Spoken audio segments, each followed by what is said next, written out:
This episode is proudly sponsored by GoTo and Face Hero, the face oil we always come back to. We would like to acknowledge the Bundjalung people, traditional custodians of this land where we record this podcast, and we pay our respects to elders past and present.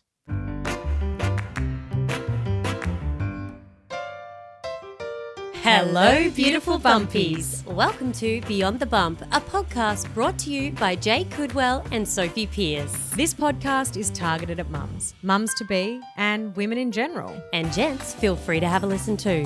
It's a place to have real discussions and ask real questions, no matter how hard, with honest and authentic conversations that leave you feeling lighter, more supported, and more understood after every listen. We began as your go-to baby podcast, and we're still right there with you in the thick of it. But now we're growing with you and your kids too. From newborn chaos to raising tweens and teens, from identity shifts to perimenopause and everything in between. We're here to support the full ride of womanhood. And as always, we can't promise that it will always be kept PG, so please be mindful around little ears. Here we go. Hello, Jayde. Hello, Sophie and all our Bumpies listening. How are you this week?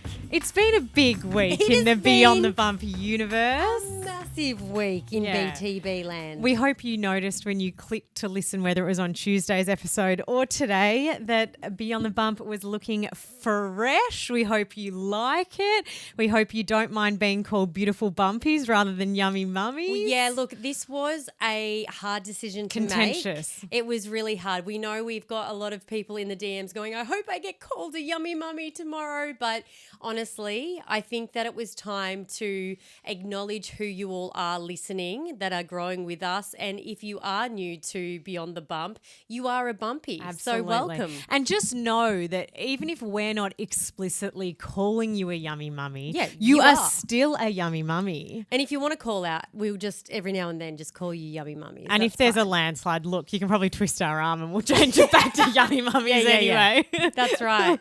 Now, how are you this week? Good. I think it's been really exciting. I think that, you know, for those who are maybe new, it's been 6.5 years of our brand looking the same. And I think it was what once represented us, but we no longer felt like that colorway, that font, that branding, the picture represented Honestly, us anymore. By the end, it got so, we were getting so irritated. Like we'd have our editing girls go, here, do you like this? And we're like, we just I cannot. cannot look at that peach. We can't. We No. can't look at it anymore. Yeah. I'm wearing peach today. I was going to say, and I love that you've showed up today in peach. I'm like, get rid of it, burn it.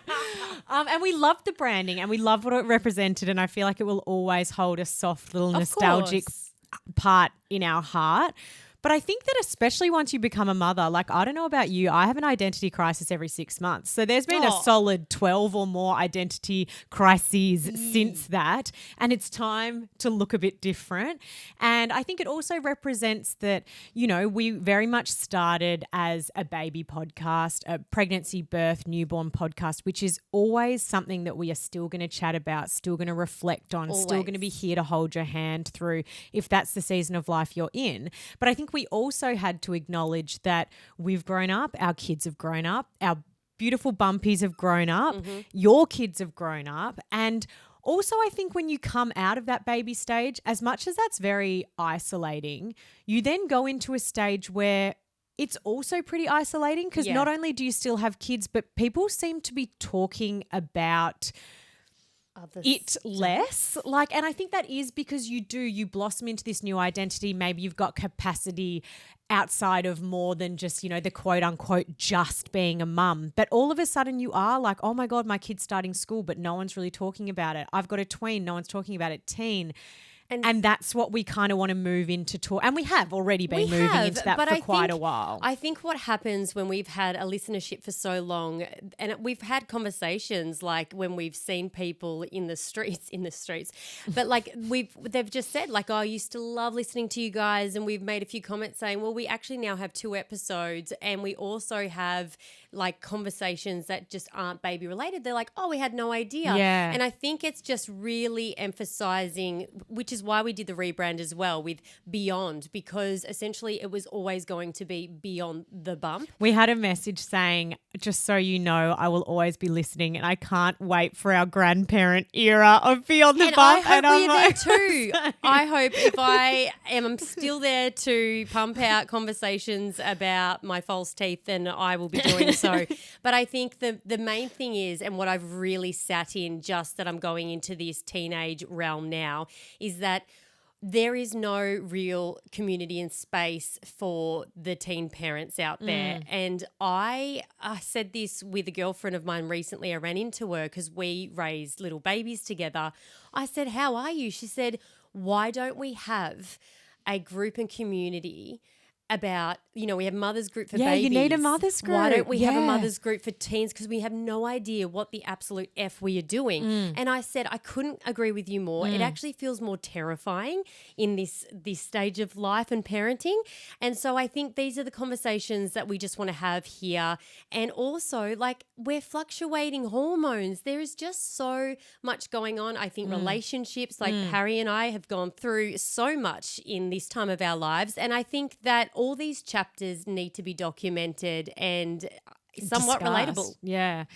I'm going to say there has been some weird reflections from me this week, and it's made me feel a little bit sad, and I'm sure there are going to be a lot of Bumpies listening who can relate, because I think it is a very female tendency that we have. And we've spoken about imposter syndrome before, and I feel like almost it's thrown around too much that then we need to then almost we feel bad if we're not feeling imposter syndrome. And I don't know if that's what this is or if it's something adjacent to that. But I've been feeling this really strange discomfort in the loud celebration of Beyond the Bump and how far we've come. And the logical side of my brain is you deserve this. I've got you next to me, who I think an amazing quality of yours is you're really good at stopping and going, let's be proud of this. Let's celebrate this. Let's not just let this go on by. But I've had to be, I'm going to be completely honest, when we were putting out content videos this is coming, that's coming, objectively, everyone was getting around us and loving it. But there was this part of me that felt a little bit, no one's going to care. People are going to be watching this going, oh, we fucking get it. It's just a new logo. No one gets it. And it's made me feel really sad, because I'm why can't I just be proud of what we've done? And then it's made me look deeper and be I think that this is part of the reason that maybe it's taken us so long to do merch, or we haven't done a live show. I find it really, even after all this time, why would anyone care, or why would anyone pay? Even we've had discussions amongst us before about doing subscriptions, and I'm no, the only reason people listen is because it's free. Or I was asked to go on another quite big podcast, and I can't remember if it was a discussion with you or someone else. I was like, what the hell would I talk about? And you were like, Soph, I think it was you, were like, Soph, we've done over 400 episodes and people tune in to listen. You have things to say, but I think I have this thing in my mind that it's no one is listening for me, or no one really cares that much. The only reason they're tuning in is because it's free, and no one really cares that you're going to rebrand. And it's made me feel sad, because I'm literally the proof is there that people tune in and listen. It's been going for 6.5 years. We could not have had more beautiful feedback from our Bumpies around the rebrand and the excitement of the rebrand. What more proof does my brain or heart or whatever part of me need? And it's still you're doing too much, you're being too loud, you're trying to take up too much space. I find that really interesting, and I don't know if it's because of a few things. Sometimes when and I'll be really transparent, I don't think have ever worked as hard as we've worked this year. And I don't know, we've just had a lot of things going on behind the bump, and it's been really, really wonderful. It's all for great things that you'll eventually see. But I think maybe because the process of what we're doing is taking up so much time, and we are in it every day, or pretty much every day at this stage, then perhaps you're how could possibly anyone value this because I've been sitting in it for so long. Like maybe that's it, because I felt the same yesterday in the sense of like, oh, do we really just post that tile? It's just the tile of the whole rebrand. But no one's seen anything. Like they haven't seen any of that. And they were really, really complimentary and proud. I think also as a co-host, it is hard to be, I guess, alongside with someone who is the opposite in a way, because I am very much, it's not so much that I truly believe that, I do truly believe we have something special. I think sometimes that I just almost need to tell my brain and yourself that we do deserve to celebrate these things, because I know how much we're helping people, whether we believe whatever on earth we're saying is actually translating in helping in any way. It is. I still don't think I see this as a real job. Yeah. I still think I find it hard to like call myself a working mum, which is ridiculous because I work. Like, I think it's also that it's like, it's a pretty weird industry. I guess we have this blessing of doing this job that we really enjoy most of the time. I don't feel like I can tell people about work-life juggle. Well, isn't that silly? I think, like, for me sitting here, I feel almost disheartened in not thinking that it is so exhausting. But I know that that's not true. It's like, it's this thing that in the past has gotten in the way of me feeling like I complained before. It's just another layer of being like, oh, you can't complain because it's something fun, and people go off and do a job that's not fun. But is it coming back to people pleasing? Because probably. Yeah. Because I think, like, essentially, like, we've left, like, nearly every single day I've had to leave Yumi in tears. Yeah. I come home missing things because we've had a lot going on and having to tick boxes and do things. And I have never felt like we have worked harder in the sense of, like, no one really truly knows the behind the scenes of, it's not just a podcast. We're running an entire business. We've got like team members, we've got staff, we've got people in the back ends. People require our commitment, our dedication, our responses at so many times. When we have Zoom meetings, like the amount of effort that goes into it, I just think perhaps maybe because people don't see that on the outside, that when you say this is what I do, it may not be as valued as a job as, oh, well, I would work as a doctor and then people would respect that more. But essentially you were really doing the same thing in terms of helping people, if not more in this sense, because you're also helping your family in being there. I feel at this stage of our lives, I haven't really been there for my family because we've been working so hard and it's been breaking my freaking soul. I feel like everything has been so much, and in that we deserve reward. I know. Of not what people think, what we truly think. What and we I think know, what we know. But that's what I think hurts me most, is that you can't sit in this with me and enjoy and embrace this space that we're in, because we've had moments of, like, I had one of the biggest panic attacks last week because of the care that is going into what we're doing. And we are 100% in, both of us, but I don't know what it is that you can't just surrender to feeling that. Oh, and that's the thing. Like, I'm trying so hard to feel that, and I'm sorry. I don't want that to feel disheartening for you. I know, but I don't want you to think that because of that I'm not 100% in. Like, my heart knows that what I do matters and that I am working hard and all of those kind of things. But I think it is because I've come probably from an industry that is automatically respected to then obviously an industry that I guess more in the influencing space than the podcast space. And I totally get it. Like, but not all influencers are created equal. They aren't. Like, but is it like, I totally get why there is the distrust or the turn your nose up a bit at that industry. I totally get that. But I need to just remember what I know to be true of myself and of us, and focus on that rather than worry about I think also a reframe as well. Like, I don't think what you just said about influencers is exactly what we are about podcasts. And I'll be real right now. I don't feel that we are in any competition with anyone at the moment to even feel like, oh, it's just this side gig. It's absolutely not. No. This is an entire business. No. It runs everything.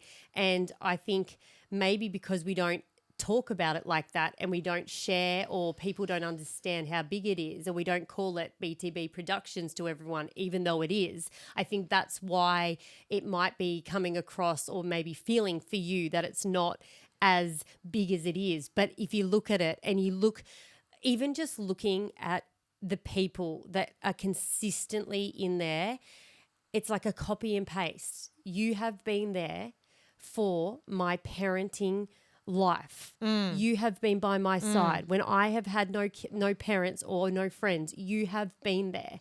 That there is what drives me to tomorrow. And I love, like, why can't I say that? Like, I love that you can sit there and be like, just like heart on your sleeve, what we're doing is big and amazing. That makes me feel uncomfortable. What is that imposter syndrome? It must be. We'll be back in a moment after this short break. Jayde, your skin looks really good today. What are you using? Oh, I woke up like this.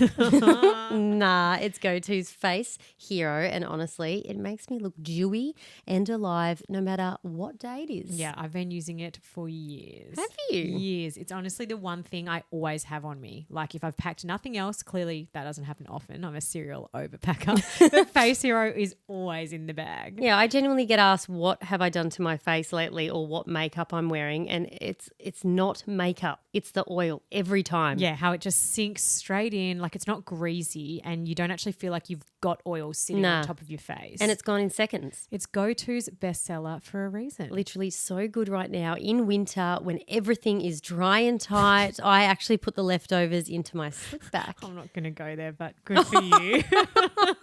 So if you've been wanting to try it, the Bumpies who are new customers or those that haven't purchased within the last 12 months get 20% off all orders over $85 at gotoskincare.com with the code BTB. T's and C's apply.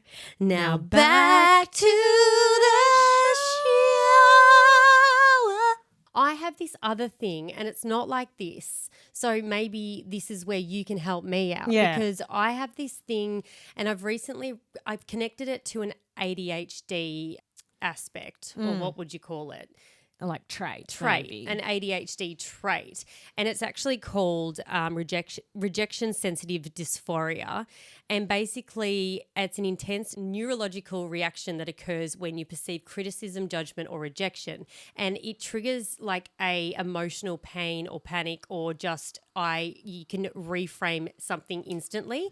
So for me to make sense, look? It has happened my whole life. We can be on a recording. We could be having a team meeting. We could be meeting someone new. We could be meeting someone on the street.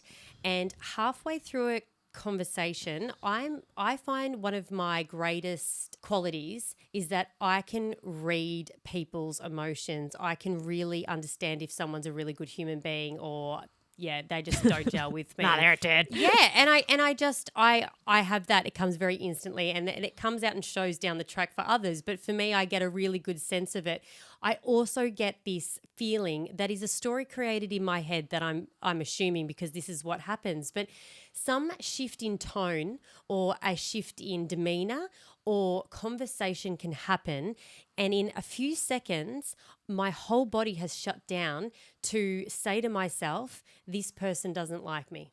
Like, it's completely made up my mind, not they might be upset of what I've said, or like I could not be speaking. I have made up in my mind that the person talking right now does not like me at all. And what happens is I sit with this sadness in my chest, and then I sit in there and I've disconnected from the conversation entirely, so I don't really know what everyone's talking about. And I sit there shaming myself as to why I feel this way and what I've done to feel like this. And it's happened for years and years and years. I've always just I think sometimes it is really detrimental because when I do shut down, then the creativity shuts down, then maybe my energy shuts down, and then I'm not giving what other people deserve.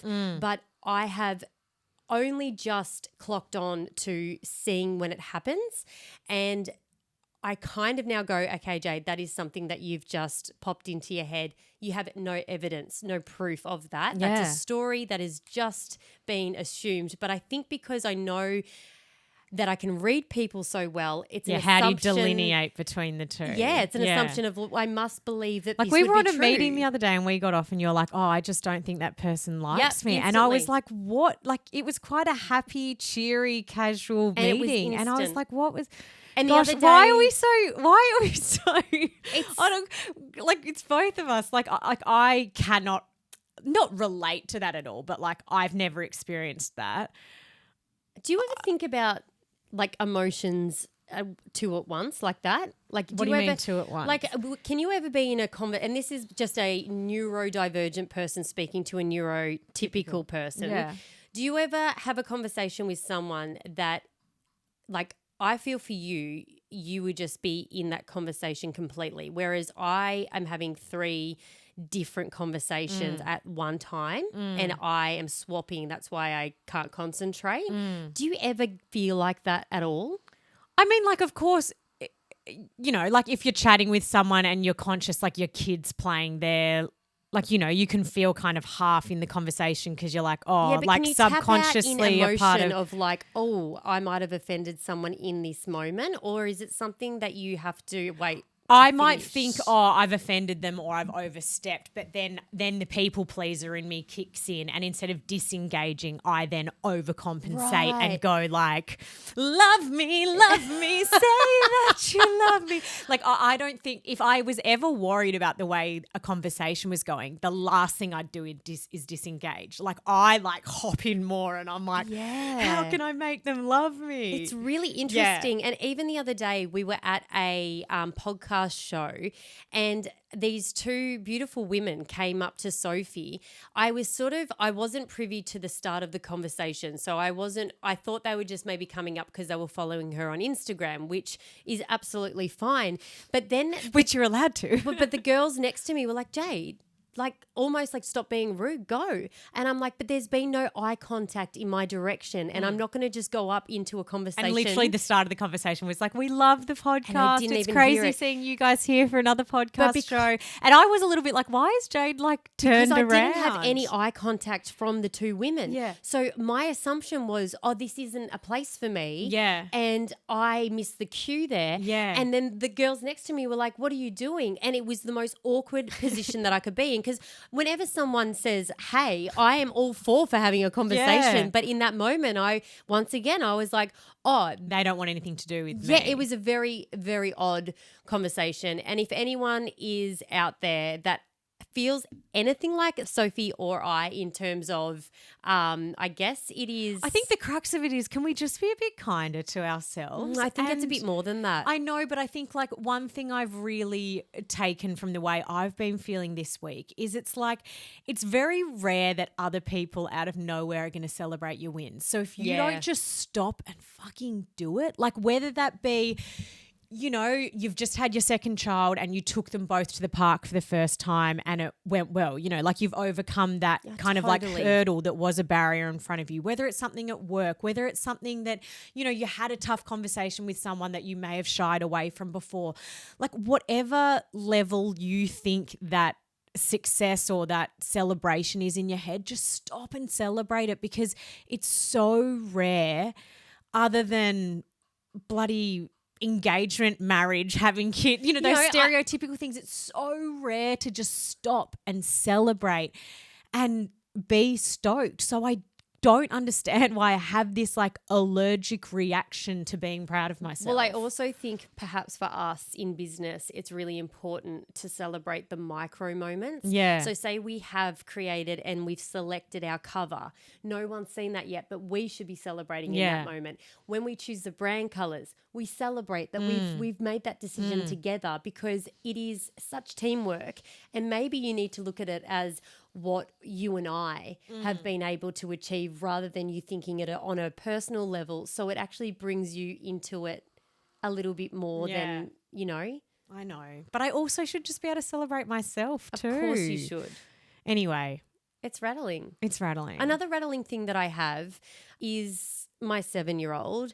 And I know that I have been talking a lot about 7-year-olds, but in all honesty, I am... we had a week off whinging last week, so you're back on. So we're back. We are well and... my husband and I are well and truly out of our depths. The anxiety, I'm not sure if it is a really big, I'm about to laugh at my own conversation that's about to come in, developmental error. But I feel like 7-year-olds have a big shift in world perspective of like, okay, mum, dad, then there's mum, dad, world. Like, whoa, like, oh, mum might die one day. Or like there's been big conversations of like, what if you don't come back? Or what does it mean if I go to sleep and I don't wake up? So there's been a big, big change in like thought processing. I feel really guilty as a parent because I don't feel like I am the safe place to help my child. And this is one of the most hardest things to ever feel, that you cannot comfort your child. It's almost like before that you were enough, but now her eyes are being open to the world. It's like you're not even enough anymore. And there's this, like, it can be really hard in the mornings. Like every morning is a challenge for the whole family to get to school. Yep, I've tried the popping on music and it's really great until the thought of her going to school happens. And then there's this big breakdown with tears. And then your fuse gets short and it's not the upset because she's upset. It's the disappointment of not being able to help her as a parent. Yeah. And then that manifests as like causing more distress. And then you feel guilty about it. And it's this spiral. So I'm going away over the school holidays. My husband's starting a brand new job, which I'm really proud of him. And I just want to spend some quality time with my girls, one-on-one, just completely switching off, playing mermaids, doing whatever, really filling up our cups.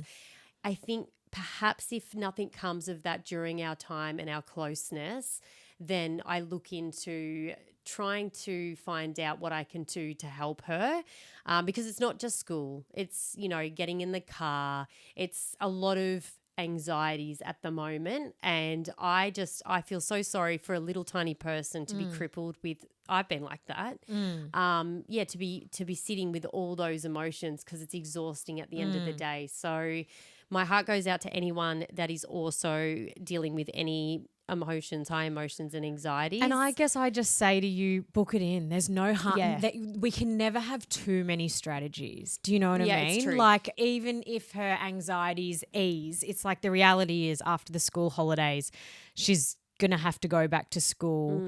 There's going to be periods where you're going to have to be away more, or like, I just think you can never have too many strategies, because then if you've got lots of strategies, you pick and choose what works for you, what works for her.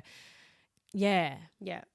And a bit of foresight. So no matter what, I've got something planted in place to be able to go, well, here's some help. Yeah. Yeah.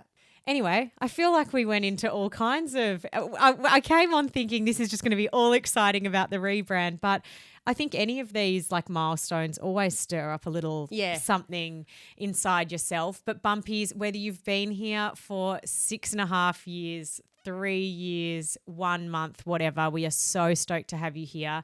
As always, especially as we kind of like move into this new era, if there's conversations you want us to have, whether that be us nutting it out, whether that be us talking to someone about their personal story or a professional giving us some advice, please let us know. We are always open ears. I guess this podcast is as much for us as it is for you guys. So thank you for always being here. Thank you for your kind words. And we're going to try and get over these nasty minds of us that are telling us, you know, we're not good enough or we're disliked or whatever it is, because, we bloody love ya.